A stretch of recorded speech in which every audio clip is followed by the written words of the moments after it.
Hey guys, it's your friendly neighborhood Missy Gordon here today to bring forward my new project to you all. I'm very excited for you guys to watch the videos for my new live album Cycles. That's coming out April 1st, 2022, 4122 for people who care about numbers. All of my release dates so far, I would say, have been symbolic in one way or the other. So there's a little Easter egg for you. But I want to let you guys know that starting March 3rd, I'm going to be releasing a music video every Thursday and Friday for 4 weeks. So week 1, March 3rd and 4th, there's going to be a music video. Second week, March 10th and 11th. Third week, March 17th and 18th. Week 4, March 24th and 25th. And then the final week 5, there's going to be one music video on Thursday, March 31st. Remember, Thursdays and Fridays for 4 weeks. Then on the 5th week, March 31st, there'll be the final music video. And then on April 1st, the album will come out. The other day, a little angel spoke in my ear and said, some things are better said, sung. And I tend to be a believer in that from time to time. So, sometimes I could tell you this story, this song that I wrote called Let the Moon Tell the Story. I could tell you this story, but instead I'm choosing to sing about it. And, for my spiritual people, I know you'll be able to feel the symbolism, to feel the imagery, to feel the words in this that's behind the song in this album. This is a deep album. It might not seem like it on the surface, kind of simple melodies, but this has been extremely challenging, this transition in my life. But I'm a lot freer. I'm free from those toxic cycles that held me back for so long. Probably my whole life, because there are generational things that are always going to be factors for all of us. That's why in the charismatic church, we have sayings like, we're chain breakers, we're bloodline healers and fixers, and we're taking back our bloodline and this and that. That's all it means. We make all these things so spiritual and sometimes too heady. They're spiritual concepts that are actually real. You actually can step out of those toxic cycles. Because what happens in life, from my limited tiny speck, one speck of sand in the sea perspective, is that we can talk about stuff and feed this part of us that it keeps that hope there. But are we going to be hoping for the rest of our lives, or are we going to be changed and transformed? Are we going to walk away from things? Or are we just going to talk about walking away? Because the Bible says hope deferred makes the heart sick. So yes, hope is wonderful to have, but are we going to be hoping for our ships to come in for the rest of our lives? Sometimes instead of standing on that shore waiting for things to change, waiting for those ships to come in, when those ships come in, maybe some of us need to pack our bags, get on the ship, and go somewhere else. Maybe the way we've been living, as comfortable as it may be, it's not the life for a lot of you. It's for me, it wasn't. And to the people I'm talking to who have been struggling, and it feels like you're just on this merry-go-round, and no matter how hard you try, you can't get out of it. Psychologist Carl Jung said this: for my readers out there. Carl Jung said, help me remember, Holy Spirit, the exact quote so I don't butcher it. The subconscious. Let me just explain the quote. We all have this subconscious within us. You know, in psychology, we call it like the inner child, the subconscious mind. In more spiritual communities, we call it our shadow side. In the church, we call it like the flesh, like Paul called it the flesh, kind of the dark side of us. It doesn't mean we're evil. It just means there's a side of us that's hidden. Carl Jung talked about we have this subconscious side. We have this shadow side. We have this side of us from, the early years of our lives, as well as things probably passed down through our family line. Yes, it's not always all our fault. For people who have felt burden, it's not all your fault. You know what I mean? We make our own choices based off of like the cards we were dealt. And a lot of us were dealt some hard cards. So we had to make do with what we could at the time. And God led a lot of us to better, safer lands. Some of us are even sitting in front of an oasis right now because we followed like the path out. The Bible says God will always make the way of escape. He's always going to give you that escape plan. Like, if I've seen these kits that you can order that are like, in case your house starts on fire, you have this like kind of, you have your bag packed, you have like all your valuables in one place in case you have to like grab them and run. It's kind of like that. God, he has that backup plan for you. He has a specific plan to get you away from toxic stuff. And sometimes it's harder for certain people because those toxic people could be family members. They could be spouses. And back to the Carl Jung quote that, the subconscious, it rules our lives, that dark side. It's the subconscious. It's not the conscious mind. The mind that's like, I'm hungry, I'm going to go make a sandwich. That's the conscious mind. Or I'm going to go to work because if I don't go to work, then I'm not going to make money. And if I don't make money, I can't pay my rent. Those are in the conscious realm. Those are the everyday thoughts, but the subconscious, which is like 90% of our brain, because only 10% of our brain is like active. So the subconscious is like 90% of our brain or more, maybe 95, depending on if some of us did a little too much, funny drugs back in the 80s. I don't know. I don't know who watches me, so.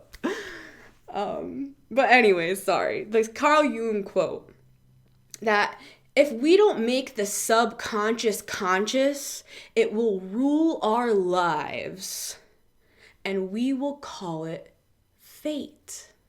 If we don't make that subconscious, that dark side conscious, if we don't reveal, if we don't open up like David prayed, God, search my heart, and if there's anything dark in me, if there's anything wicked in me, get rid of it, basically, is what he said. And we always come to the altar in church, Lord, forgive me, Lord, cleanse me, Lord, use me, Lord.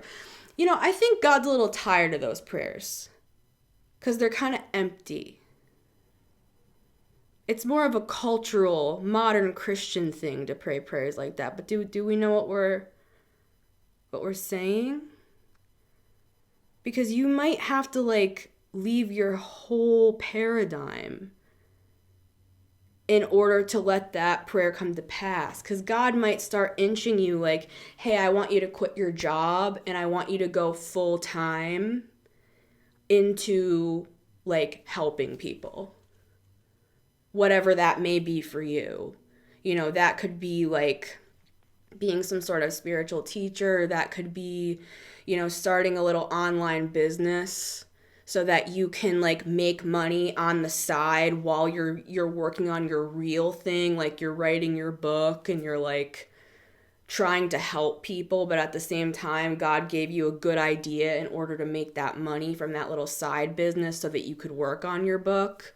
Stuff like that, where your family is going to be like, are you kind of like weird? Like, are you okay? Like, do you need professional help? Because, like, everybody we know went to college and graduated with honors and now have good paying jobs with stable, normal lives. So why are you so weird? You're going to have to deal with questions like that if you're following the new paradigm. And that's not for everybody. You know, some people, you can work like a normal job and still fulfill your purpose in life. It's not always about doing the alternative thing, because doing the alternative thing, that's just another hole to fall into. Like, oh, I want to be different, I want to be unique. How about we just focus on what we need to do, what we feel called to do? And that's like what this album is confronting. It's that Carl Jung quote, making the subconscious conscious. So that we don't, let me say the quote. If we don't make the subconscious conscious, it will rule our lives. It will rule our entire lives, and we'll call it fate. But I'm talking to Christians right now, so let me modify Jung's words a little bit. If we don't bring forward like our hidden, it could be good, it could be bad. If we don't let that truth within us come out, what we're called to do, the things we struggle with, maybe some of us have to go through an ego death, which is like what Paul talks about with the flesh, being of the spirit and the flesh war against each other. It's pride, it's all that, right? If we don't let that stuff rise to the surface and let the light shine on it and let like wisdom come through it and like allow for like the things that are supposed to be there on our journey to come together and strengthen, and the things that were just in our way, they kind of just start to fall away. Because it's like when the light comes, all those little critters, they like crawl back under the rock where it's dark and wet. So when that light comes, and light is not just like holiness, it's light, it's understanding. So when you're moving away from toxic cycles in your life, and that's what this whole album is about, that's what I'm trying to say through the song, it's gonna suck.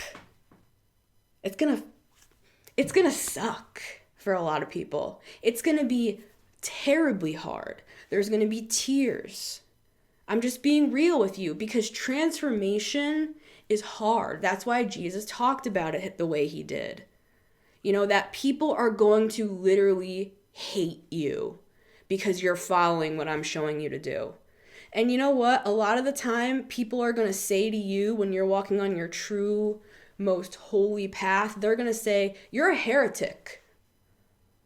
You are wrong. You're deceived. That's been my experience. And you know what? I'm in good company, because that's what people said to Jesus. Modern Christianity is not the Christianity of the Christ. So part of my toxic cycle was understanding that. I was in ministry for years. Gave my whole heart to it, with everything in me. With everything in me. And when I started making that subconscious conscious, I realized that all these years I had been thinking it was God or fate, like Carl Jung speaks about. I'll say it again. If we don't make that subconscious part of ourselves conscious, which is just the truth of who we are, the stuff we hide from, the stuff we know we should be doing or shouldn't be doing, or, our true desires, our truth.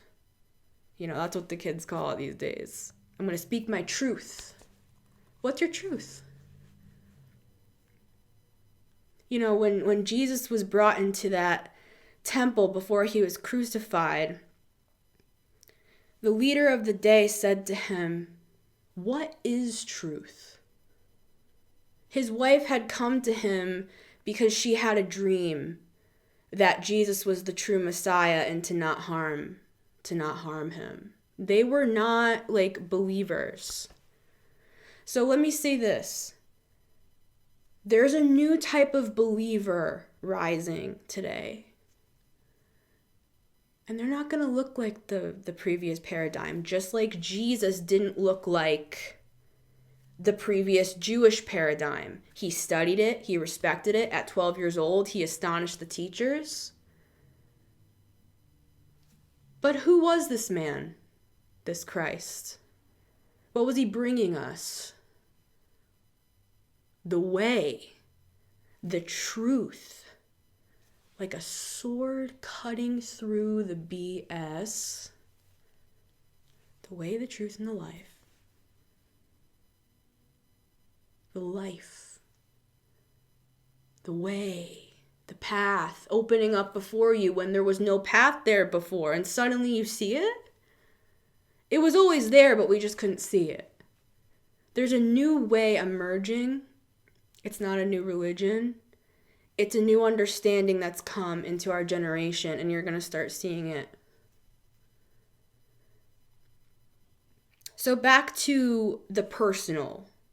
This album is not really necessarily about everything that I was just saying there. I'm just sharing where this album is taking me. Once I started working on my stuff, once the subconscious became conscious, I stopped calling everything fate. I started understanding that there were patterns in my life. And I couldn't understand why these things kept happening to me again and again and again and again and again and again and again and again and again and again and again and again and again and again and again and again and again and again, and we're going around again and again and again and again and again and again and again. And I was like, what is going on? I'm singing the same song, dancing in the circle year after year. And one day, it was like, imagine you're dancing in the middle of a circle of people and everybody's dancing in a circle. You're standing in the middle, you're dancing with them. And then all of a sudden, you see Jesus in that circle of people. They're all holding hands, they're all dancing around you. It's the normal, it's the paradigm, it's the circular, it's the cyclical, it's the thing that you've been doing your whole life. And then you see in those people, they're spinning around you. You can barely even know what's happening, but then you catch this man's eyes. And it's like everybody else stops. Time stops, and you lock eyes with this Christ. Not the modern Jesus of the day, the Christ that actually walked this planet. Not the one that we've constructed in modern Christianity, the real one. And you lock eyes with him, the Lion of the tribe of Judah. That's an intimidating lion presence. But you can't look away. And you notice he lets go of the hands of the people, of the cycles of your life, and he steps aside, and you see the opening out of the circle of people in the paradigm, because time is stopped, remember, and you walk through, and he closes the hands of the people, and they continue to dance around and around and around and again and again and again. And you turn around and look, and you see the circle of people dancing and singing and having a grand old time, and then you realize, what was I doing? What was I doing? I didn't even have control over it. I was just dancing along with the subconscious, and I wasn't even aware that I was doing it. And now I'm looking around and I see all these mountains and trees, and I have the whole earth to roam now. All these new opportunities, all these new people, all these new insights. And I'm walking hand in hand with the Christ, away from the cycles, into the mountains, through the woods, and out into the civilization of people that, I was born to be a part of. And I believe that a lot of you are part of the same tribe. So that's why I'm taking the time to say these things today, in case one of you has a chance to listen through. Because, I cut off my prophetic words for a reason. I'm doing it through I'm on the outside of the circle now, let's put it that way. And so God is leading me in some different directions, but I needed to stop and take the time to speak to the few people here that are trying to get out of their own circle, their own cycle, their own subconscious. This is for the people who are tired. Like Jesus said, the people who are tired and weary, come to me. I'll give you rest for your souls. He talks about the soul a lot. He doesn't want to just hug you on the outside. He wants to hug you on the inside. And what constitutes as a hug for the soul? He uses the terms like water. It will be like drinking water of eternal life. He uses those sorts of phrasings. And it feels like that. From the real Christ.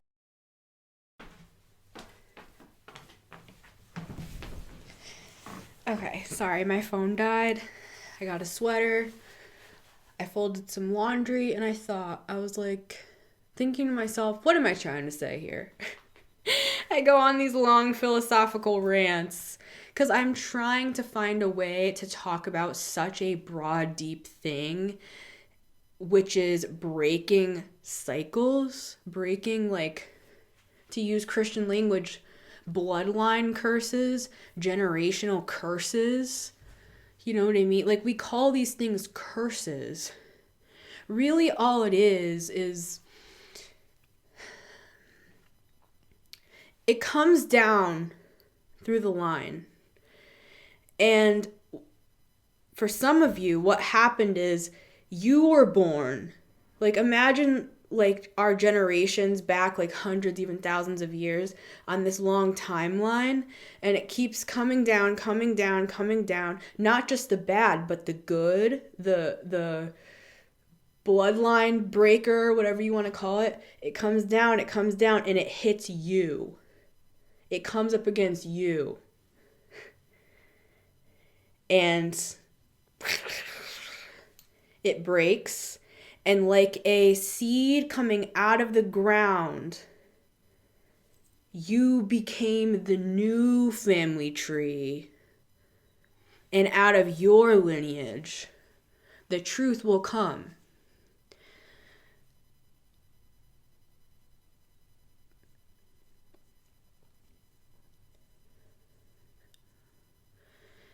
It's not going to be easy. It can be really confusing. And I'm not going to sugarcoat that. I actually felt like I was losing my mind. And I felt like that through my life, here and there. But this was like nothing I had ever experienced coming up against breaking the chains off of my life. Very confusing, very disorienting. A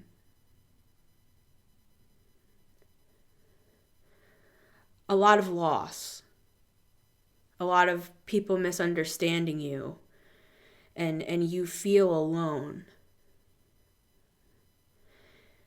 And even the people that like you thought were for you, turns out they didn't really, excuse my French, have the balls to walk the same path as you. Too much of a paradigm shift for some people. And you know what? That's nothing for us to get self-righteous about. You know what I mean? Like, having courage, if you're self-righteous about it, it's ugly. It's dangerous, actually. Because somebody with a lot of courage and the potential for power, if you have a self-righteous, pharisaical attitude about it, like, oh, they're not able to walk the same path as me. It's like an oxymoron. You're just going to fall back down to their level again and go back in the cycle. The true reality just is what it is. We see the truth. The truth comes in and breaks down all the stuff around us. We decide it is what it is, and we walk away. Sometimes people come with you. Sometimes people are left behind, but then they realize later and they join you later down the path. Sometimes people actively try to stop you and discourage you and tell you you're deceived, and you're already battling with mental health, and then they're like, you're deceived, and they gaslight you. And you know, it's like, it's like the woman crawling through the crowd who has no strength left because all that blood was just rushing out of her body. She's literally crawling on the ground. People are stepping on her fingers, and she sees the hem of the cloth on the Messiah's maybe tassels, because I've heard people talk about how tassels would hang off those Jewish robes, whether that's true or not. She grabbed onto some sort of hem it's like her life was holding on by a thread, and with every bit of strength she had left, she grabbed that string. And he turned around and said, "Who touched me?" And his disciples said, "Lord, I mean, there's a bunch of people around here. Like, somebody's bound to touch you." Like, imagine going into a big concert or something and everybody's rubbing against you, you know, in the crowd. It would have been like that. And so he was saying, no, who here pulled on me? Who here needed me?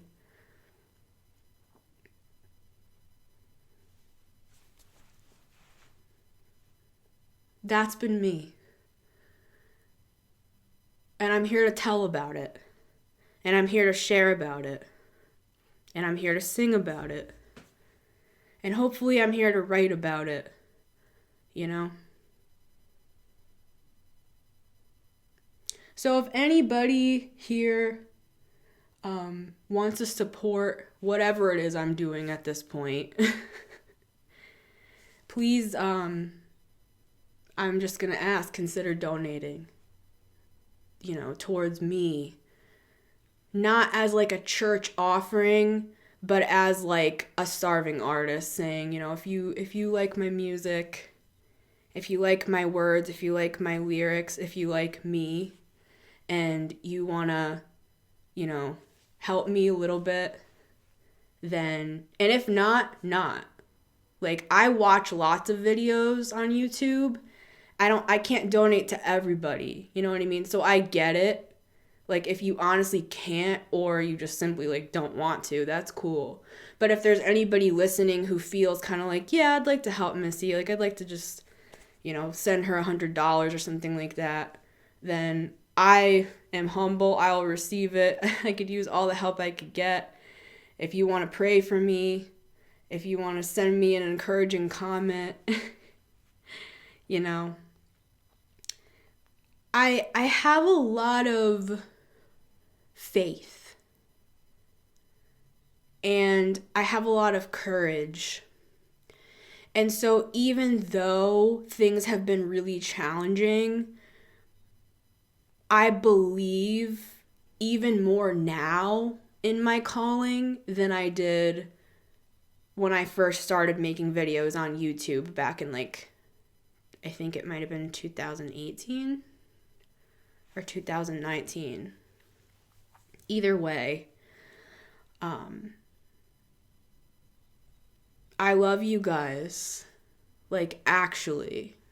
Not like, love you guys. Like, no, I mean, like, I'm not an influencer. You know what I mean? I'm just like an actual person who's like trying her darndest to like do something important in the world.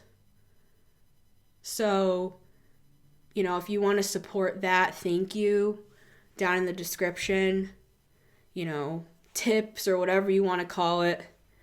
Imagine I'm playing a guitar on the street and throw a $5 bill in there. Thank you. I am excited for you guys to hear the music. And Cycles is the name of the album.